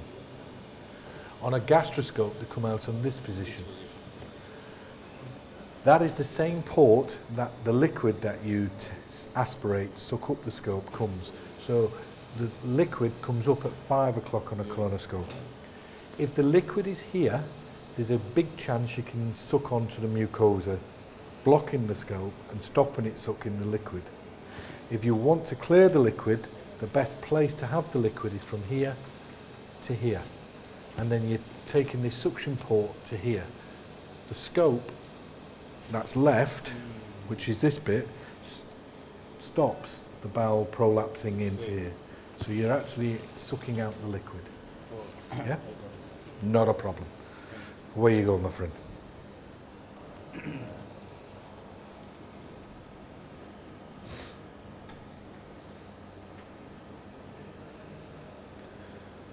Well done. Now what we've introduced here is the concept of using your left hand. The concept of using your left hand will be new to the majority of you. And you'll see some people in the past, you'll stand like this. You stand like this, you know, it's very difficult. If you relax, it's easier to manipulate the scope. Sometimes we face difficulty in crossing rectosigmoid. Sometimes Yeah. it is very difficult because there is no way, everything is blocked. So how to negotiate in such situation? What you've got to do is be ever so slow in how you apply the scope. So if you look here, just freeze where you are at the moment. See the hand? He's got 2 points of resistance. 1 point of resistance is his moving the scope here. Second is trying to apply torque, and he's applying a clockwise, so it's here. But the third is he's not going in a straight line. So if you're not going in a straight line, you're actually causing resistance because you're pushing here, or you're pushing here, or here, or here. if you go centrally, so his hand comes forward, he'll find it now a lot easier to advance the scope. Yeah? Yes. And that's what you've got to do. The first thing you do when it's difficult to advance is not think that you've got a loop, not think that you've got anything. Think simple. What is my angle that I've got the scope in? Am I going in a straight line? Have I let my hand come here? Have I let my hand come here? Down here? Across here? They're the first things. Next, am I applying torque that's forcing into the bed? Am I supporting the scope appropriately? See how that feels now? It's easier in the neck. This helps you relax and in the neck. Try to stand upright. I'll just come to you and I may just prod you in the back of the back. That means stand up, okay? So if I do that to you or in the centre of your back, that just means straighten up and just relax. Because at the end of the day, but for you guys, I'll come along and I'll say this and I'll put you in position. For you, I'll just kick your feet if your feet are in the wrong way. Because if you now just relax there, turn yourself here and put your hand here and you scope across yourself and you have the patient here and you've got here and you turn. How does that feel? Difficult. Very difficult. So what we've got is a big thing that we forget about as endoscopists.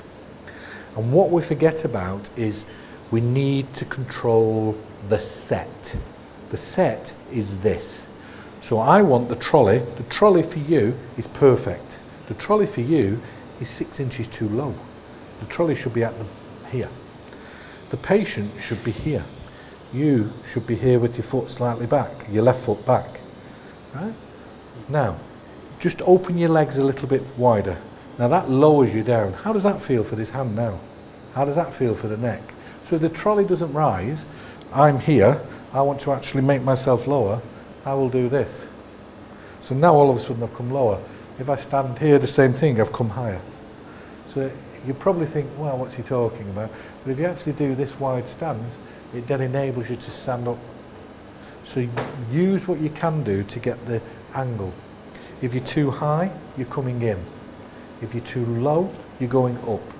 If you're too back, you're going out. If you're too forward, you're coming back. You want to be going in a straight line.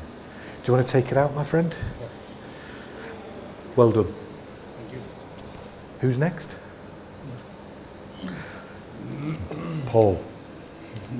It'll kill you. By the end of day 3, you'll get there. Won't they, Eric? Day 3, they'll call me Paul. Of course it does. Actually, we are used to it in this country. I do, but what it is that it's a bit of a thing for me that I like. I personally think, do you call your brothers and sisters sir or anything like that? No, but you respect them. So, man, doesn't mean that you don't respect me by calling me Paul. You actually respect me more by calling me Paul. I've not been knighted.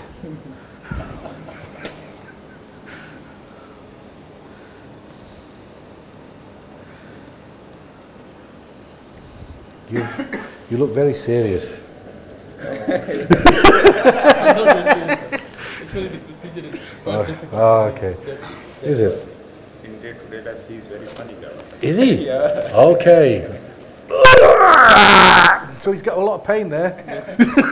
Poor Akram. Now, my friends, you're the first one to do it, but let's make sure you're comfortable. There we go. Great stuff.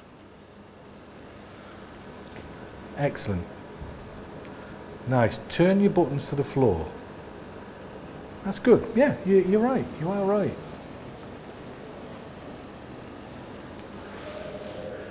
That's good. You're doing it nice and slow. Nice and slow.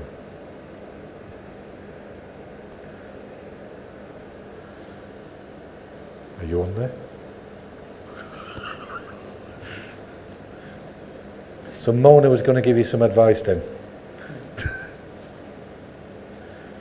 Feel free, you guys are going to be the biggest support to each other. Okay? Today, this morning, you may know each other a little bit, but you're going to get to know yourselves even better still. Pause where you are. You're doing jerky movements, slow your movements down. But you guys are going to be the bigger support than what we are. So what will happen is that you'll find that we'll say something to you, and then you'll whisper over, you'll say to Mo, do you know what he meant when he said this? And she may have understood and you may not have understood. You talk to each other, find out. But if there's something that you don't understand and not happy about, I'm more than happy. Vakar's more than happy. Saad's more than happy. What will frustrate us is if you allow it not to come forward and be honest, because it'll just cause you confusion. Ask us, tell us. That's what we're here for. Okay? There's no point in you being here if you don't search and look for it. More than happy. If you're keen and eager, then we will give it. Now, my friend, what do you think the issue is? So the issue is bended. I'm having difficulty in traversing. Okay. So what you're doing at the moment, you're fishing and fishing and fishing. Slow down. Okay? So if you take the scope back, it's in a straight line, slowly, in a straight line. Stop. Where do you think the lumen is? So he's holding the scope much from distance. So it should be more closer or not? Optimally, I would have the scope here. But when someone is learning, I actually don't tell them too much. I just like to keep it for the very simple things because we'll pick that up. And if I'm very pedantic about something, if I'm very particular, you don't feel comfortable. So if I pick on everything that you do, then you'll think, oh man, I can't do anything right for this guy. What the hell? So you can do things right. The best thing you can do is relax. Think, what is it you do? Read, you said. What do you read? Is it reading? Serious, man. He's very serious. I'm not serious, sir. You're not serious? I'm thinking about the position of the... Okay, so case. If you are not advancing, you retrieve. Absolutely. So if you can't see where to go, you have to optimize where to go. So you're going to cross the road in Karachi. Do you just go ready, steady, run? Or do you look left and do what I saw this woman doing this morning, march? Right, left. 12 o'clock. It's not in the 12 o'clock position. Just come back, ever so slow. Now look at where the lumen is. Can you see? So if you advance, tip up, slowly, slowly. Now it's going off to the left, can you see it? So what should you do? That's it. Now tip up. Now tip down and advance the scope. Now what got you round? So actually it was the below the bridge, sir.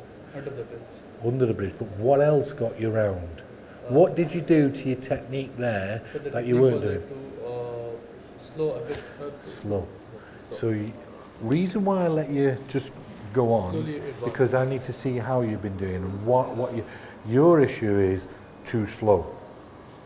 Yours is so far that we just need you to get an understanding of your hand-eye coordination. And my friend, wherever he's gone, where he's disappeared to, I'll tell him shortly. Well done. Excellent. So how did you think that went? So that's good, sir. Well, sorry. Shall I advance more? Or? No, come out, my friend. All I want to do is get you to experiment with this technique. This technique enables you to see things. Just hold it where it is, relax. Hold this scope now. Let go of this scope. Let go. Let go. Right. Now, turn this. Straighten the arm. No, don't use still. No, straighten your arm. Turn your hand out. Bring it. Now keep the hand here and slowly bend here, bring it to here.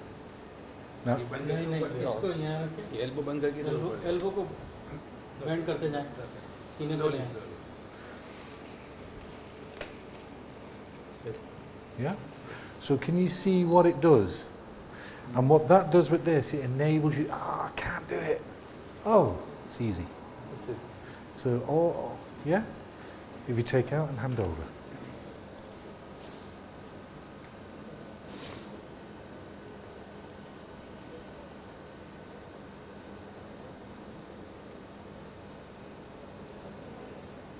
It's always hard being the last one up, isn't it? Everyone's going to be staring at you. Everyone's going to be wondering, he's got an advantage.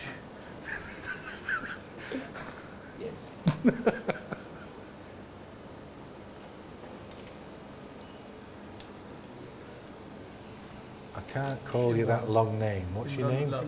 Imran. I can do that.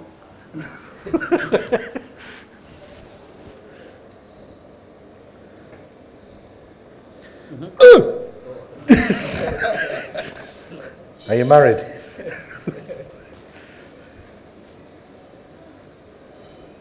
Good man.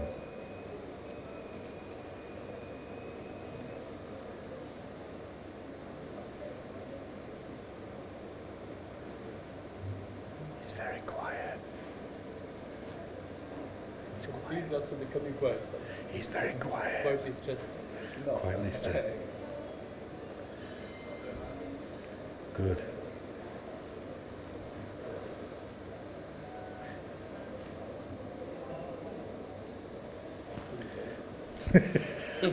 Listen, see these guys now, not that they've done one and they become experts, what they know is, principally, I like to hear your colleagues talk to you and give you a bit of support. I'm not here to say this is wrong, this is right. I'll say, I'll correct if they're not correct, because I like to hear them, they're not here now. You're the one under stress. If I hear them saying, I'd pull back, well, I'm not, and if he said something I'd advance, I'd say, why? I'll ask him, I'll put him under pressure. But he said pull back. So that seemed to me a very logical thing to do. Good. So what did he do? What did Imran do? What did Imran do? What was his take-home message? What did, at the end of it, so we know what I said to Mona, we know what we said to Imran. What is Imran's take-home message? What? He was, I think, a bit fast. He's Imran. What's he? Nizar. So what did Nizar? There's a good guy at my place called Nizar. So what did Nizar do? Nizar was, I think, a bit fast. So what are you? What am I suggesting you should do? I should a bit slow. Come on, Imran. Slow down. Do it once, do it well. How many times did your father say that? How many times did your father say to you, do it once and do it well? Lost the count. Lost count. Yeah.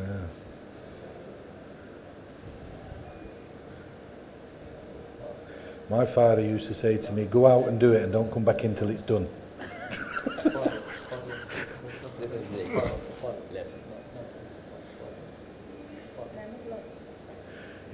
Is it 10 o'clock? It is. Brilliant. So how are you, what is causing the resistance? Big leap forward. Now.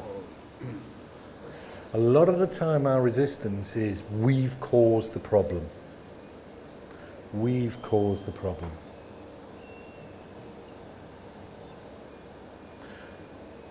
So Imran, slow down. At the moment you're doing this. I want to go this way, I want to go that way, I want to go this way, I want to go that way. Right? Lot of things going on in the head. You're on camera. Everyone's going to be looking at you all this year from the university. You now want it all over, so you're now trying to think, oh my gosh, I don't want to be on camera. So Imran, slow down, stop. 11 is 7 o'clock. Right, so if you go advance, now go forward another centimetre. Slowly tip up. Stop. Anti-clockwise. Slowly tip up. Stop. Now, see how shiny it's gone? Now, let the clockwise torque come in slowly. Let it come in slowly. Tip forward, slowly. Clockwise torque, more so. Clockwise torque, more so. Draw the scope back now, keeping everything neutral. Draw it back. Keep it coming. Now you can see where the lumen is. Yeah, At 6 o'clock. yeah. Advance, slowly advance, not advance, about Now. Brilliant. Let the scope relax in the right hand. So you're drawing back, let the scope relax in the right hand. This is where you're going. You're actually, I'm trying to lift it round. Okay? Let the scope relax. See it? It wants to go round. Good. Let the clockwise torque come in. Big wheel forward. Let the clockwise torque come in. Now, how are you going to actually get it round? Good.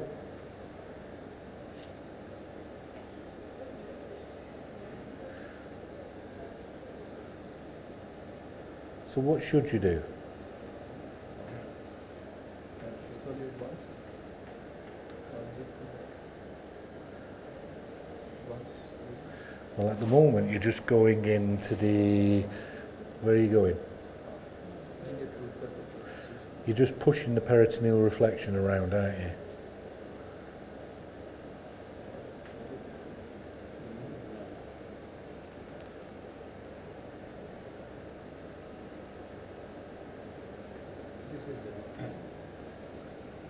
That's it. So over, big wheel forward. Go on, big wheel forward. Big wheel forward. Draw the scope back. Don't advance the scope. That's it now. Big wheel forward. Don't advance the scope. Go on. Big wheel forward. Good. Now, there, excellent. Now, neutralise the big wheel. Slowly. Everything we get you to do. So I'll say to you, neutralise the big wheel. I don't want you to go bang. I want you to go slowly. Okay? So you can predict what it's doing while it's doing it. So as you neutralise it, don't waggle around it. Clockwise torque. Clockwise torque. Let the scope relax. Stop. Now draw the scope back a centimetre. Now go forward. Did you see how drawing it back a centimetre took all the tension out of the scope?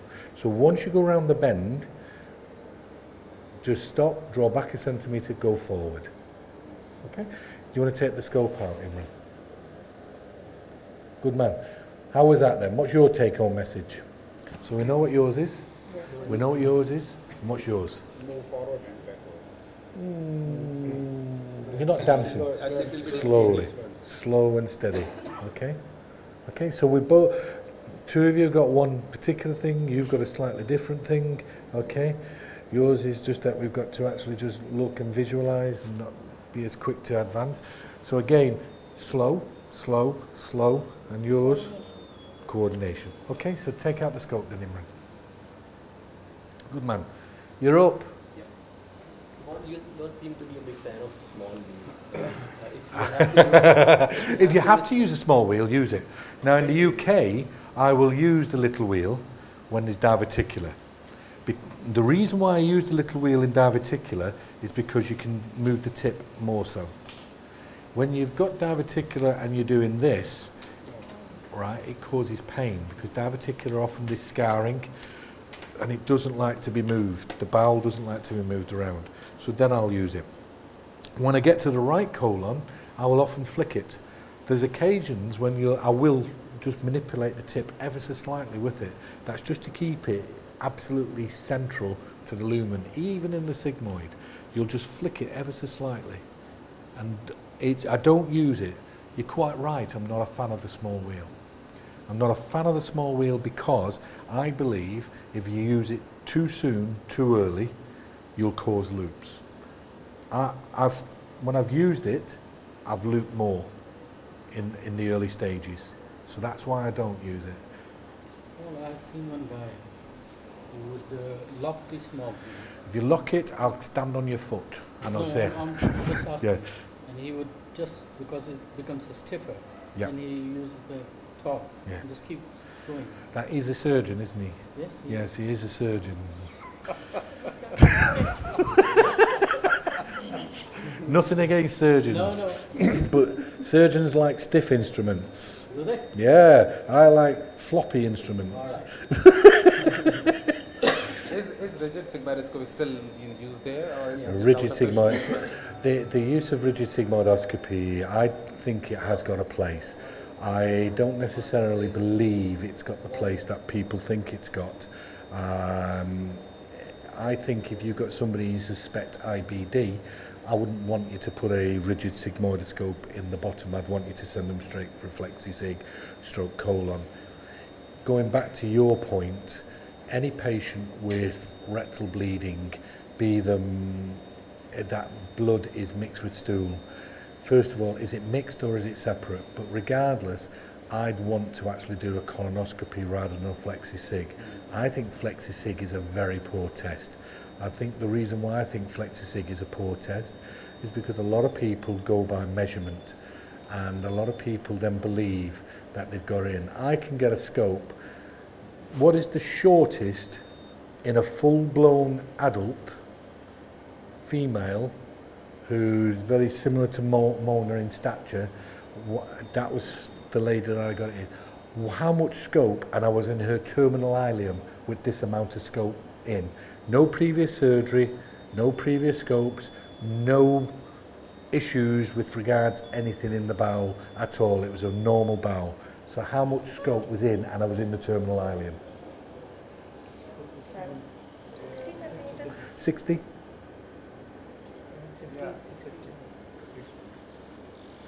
I'm busy.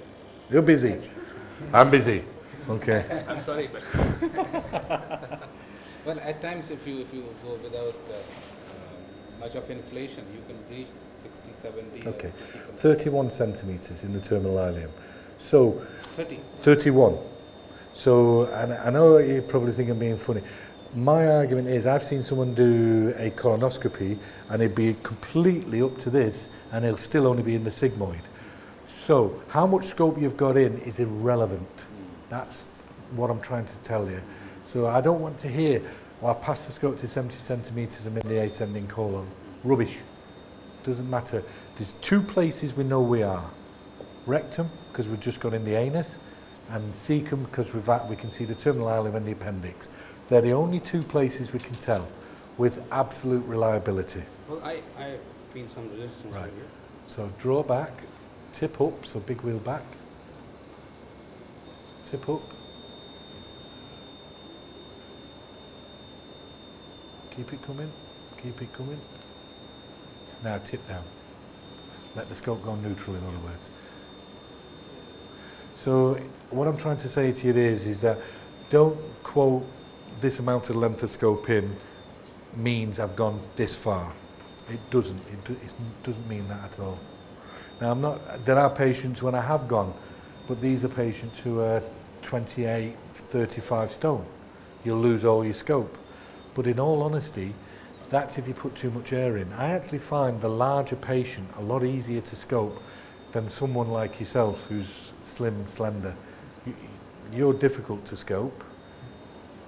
You're relatively difficult to scope. But for me, you know, it's not an issue. But if you're big, obese, it's not a problem, it's easy. Slow down, okay? So, what is your take-home point before let's see if you'll be honest. I think I will not be maintaining the lumen. Okay. And I have resistance. I think I make a loop in that side. You did make a loop, Yeah. but And what when- caused you to make the loop? Might be. I try my best to give less movement to the wheel. Probably should I will. Anybody notice what he did? More air. No? If you notice what I do, I talk to you and I'm looking at what you're doing. So regardless if I'm talking or not talking, he actually had the little wheel forward, he had the little wheel back, he was catching it, he was moving. So the little wheel was causing, and he wasn't getting round, so he was flicking the little wheel. As soon as I got him to stop doing that, and I just went like this, and I just got him to do this and that, he went forward. So got him to stop playing with the little wheel, and then that. So it comes back to your point, I'm not a fan of the little wheel. It's not being not a fan of the little wheel. In his case, it hindered him at this particular point. Keep the tip straight, you can go where you want to go. So it's not being not a fan of it, there's a time to use it and there's not a time to use it, and that's when it's not. So you've got some unlearning to do and relearning to do. One is slow down, so slow down, slow down, slow down, slow down.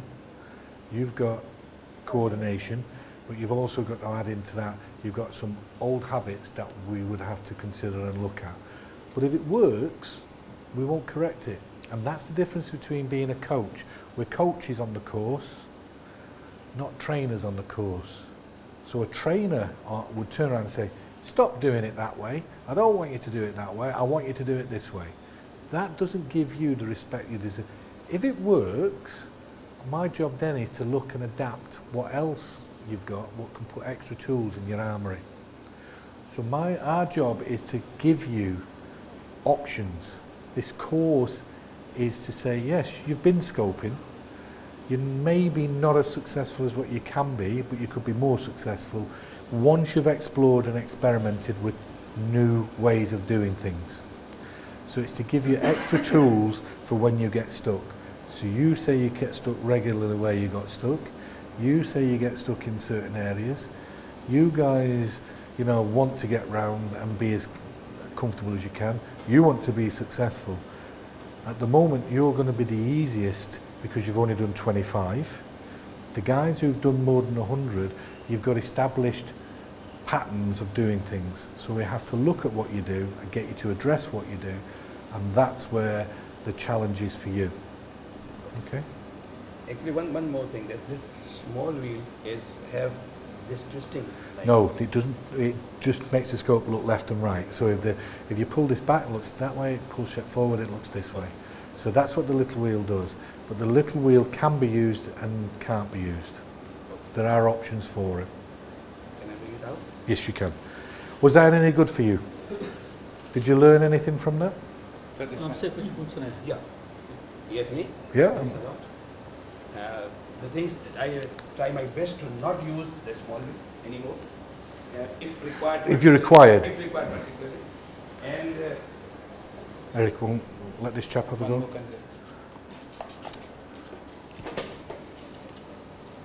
So where in Ireland? Republic of Ireland. No. Dublin, Tralee, Wexford, Watford, Tullamore, Cavan, Navan. Never Limerick. No. They're funny in Limerick, aren't they? I don't know. I can't say that. Can I? Yes, you can. I can say it. Are you from Limerick? Yeah. That's the reason.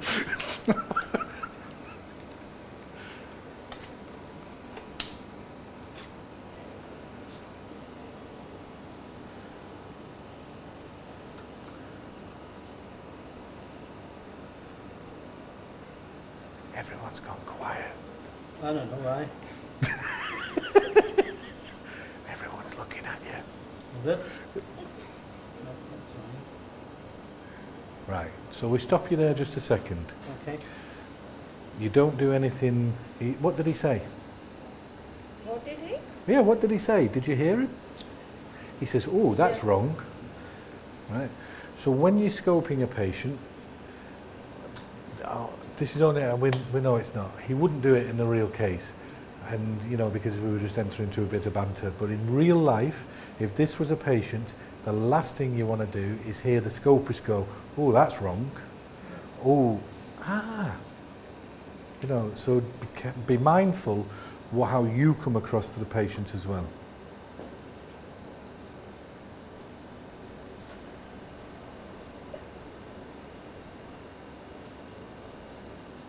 Now, can you see what he's doing? He's had the distinct advantage over you guys. The distinct advantage isn't the fact that he's done X number, 600, 700, 800, 1,000 or what have you. The fact is that he knows what I'm looking for.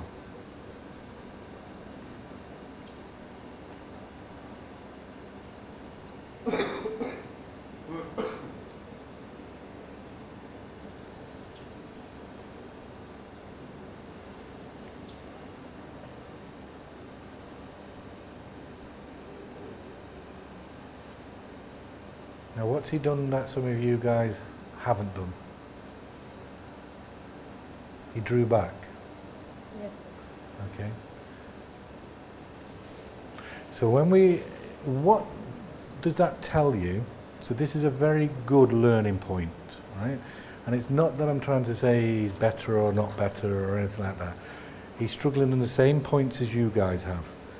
You're going to see on this screen you guys scoping. He's seen you guys scoping and what you've struggled on. He's then thought about it and then come and he's trying to apply the learning points that you guys have got. So each time you do one of these tests, and when you're not doing the test, you learn equally as much, if not more, than when you're doing. Because you can see what's happening on that screen. You can see how somebody copes with X, Y, and Z. And then you can think, right, there's going to be a scope for you to use and adjust. If it's on the screen, some people say, oh, well, that's their one, and I'm just watching what they're doing. It's not. Look at what they're doing. I'm not going to critique him and say, but I'm going to say one thing later on, but I'm not going to critique him and say that was wrong and all this type of stuff. But what you're looking at is, what did he do well? What could he have done better? What do I do well? But what did he do that I didn't do?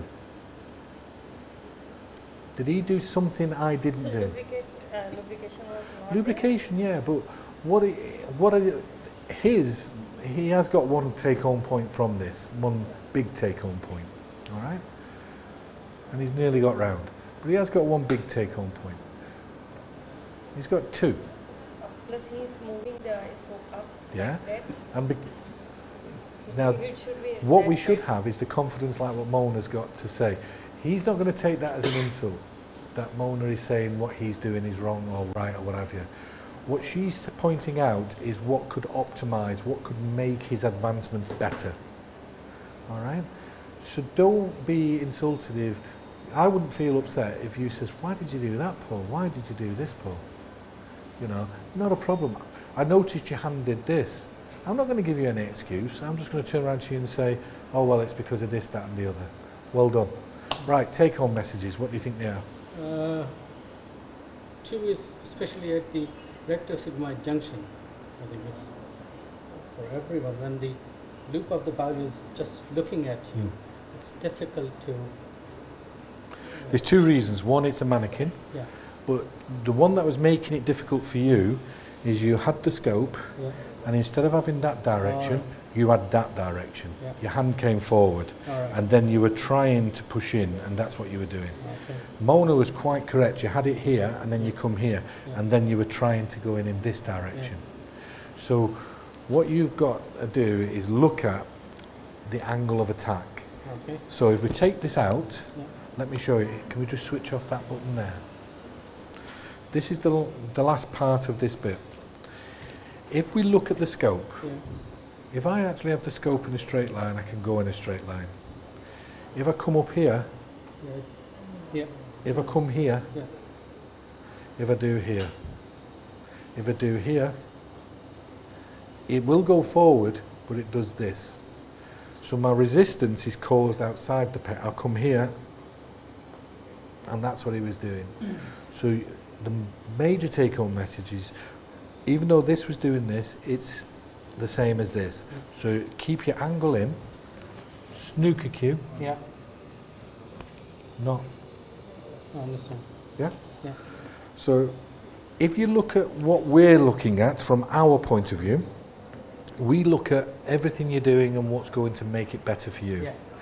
The trolley is perfect height for you, so set is not a problem. But what was causing your problem? It wasn't the fact that you were doing this, it wasn't the fact that you were doing that. What made you do that? What do you think made you want to hold the scope out here and up here? I wanted to keep the lumen in my view because the moment I Right, was that's what doing you were it- trying to yeah. do. But what made you do it? You brought your elbow out from your body. Did I? Yeah, you were looking like a chicken. So, elbows out from the body and the hand come here, right? Okay. If you have your elbow back down, it stops the tension here. Your neck at the end of the list may get a little bit because you hold your elbow out here, and then you'll be trying to correct. So you'll be doing this, and you'll be doing that. Drop your elbow, advance the scope. Keep it straight. If the elbow's next to your body, it will advance the scope. If your elbow's round from your body, it takes the scope out. If your elbow's close to body, it'll push the scope out. Keep your elbow still, it'll go forward.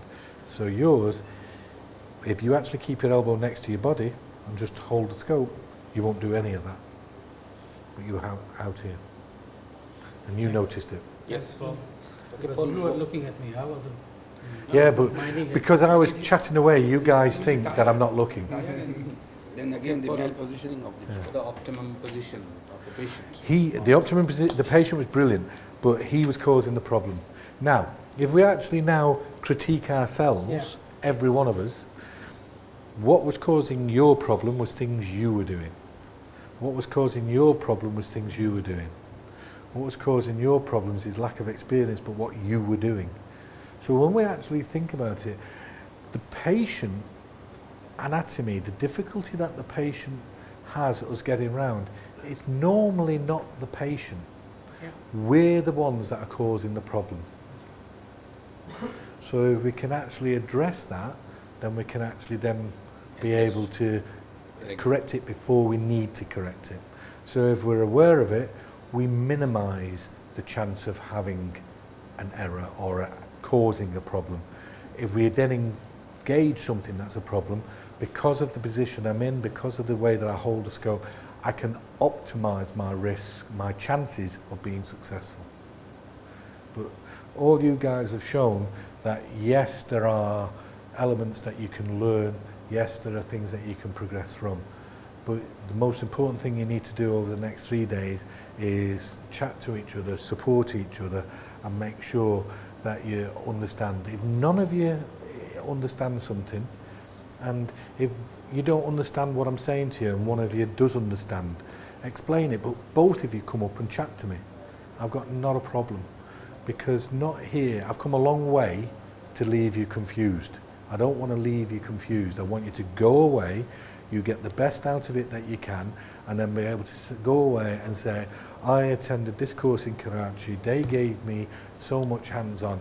And that's the difference between this course and all the other courses you'll see.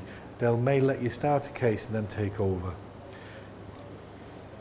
I don't like the term workshop, even though we'll call this a workshop. A workshop for me is a demonstration of what I can do. I don't need to demonstrate to you what I can do. I can do it. What you need, or the best way for you to learn, is not to watch me. It's for you to do it, and for me to stand there and say, this is what you need to do. So this is a hands-on course, not a workshop. Well, I was asking, what would be the position of your patient on table? How the patient would lie? I mean, where the bottom, where the shoulder, where the knee? I'll be completely honest with you. I don't like it when the bottom is right over here on the edge of the bed. You don't like that? I don't like that. I like it when the bottom is here and slightly at that angle there. Does it not keep the patient away from your hand? You have to no, I like that there, because then what I can do is that I can bring it back and I can have the scope here. Because I stand in an open stance, the scope comes here. If I then want to make sure the scope stays on the bed, I just put my hip in. Yeah. The hip does a lot of things for you. But the most important thing about this is the best way to make sure success is to make sure this person is as comfortable as possible. The person who tells you that this person is comfortable is one, the tech guys, but second is yourself. So every now and again, I'll say to you, how's the patient? And you'll go, they're fine. I'll say to you, how's the patient? And you'll go, they're fine. How do you know? And then you'll say, well, I'll say, how do you know? And then all of a sudden you go, oh, he wants me to talk to the patient. Hello. So the best thing to do is go along. Ouch. If they say uncomfortable, uncomfortable, because remember what we talked about? We may cause you some discomfort. If I tell you it's discomfort, not pain, if I tell you I'm going to cause you pain, you're going to have, whoa, I'm going to have pain. If I tell you you're going to have some discomfort, but tell me what you want, when you've got it, I'm going to try and do something about it to the best of my ability, etc. but how can they make sure they're going to converse with you? How can you make sure they're going to talk to you? You're this consultant, you're this professor, you're this man. He's not going to talk to you. You're going to have to talk to him or her. Yeah? Thank you. Uh-oh, I'm in trouble. And you finished before time, Paul. I've What done. do I have to do to you to slow you down? You're before Right. time. She's always telling me off. I'm not. She's absolutely brilliant. Do you know this lady? I know I can't, but I always want to cuddle her. I think she's like my little, I was going to say my little sister, but, you know, but she's absolutely brilliant. She's always, oh, here's the dad. We have done with... Is there anything you want to go through? All of them? yeah. And even the, Haris ne kar diya. You've also done?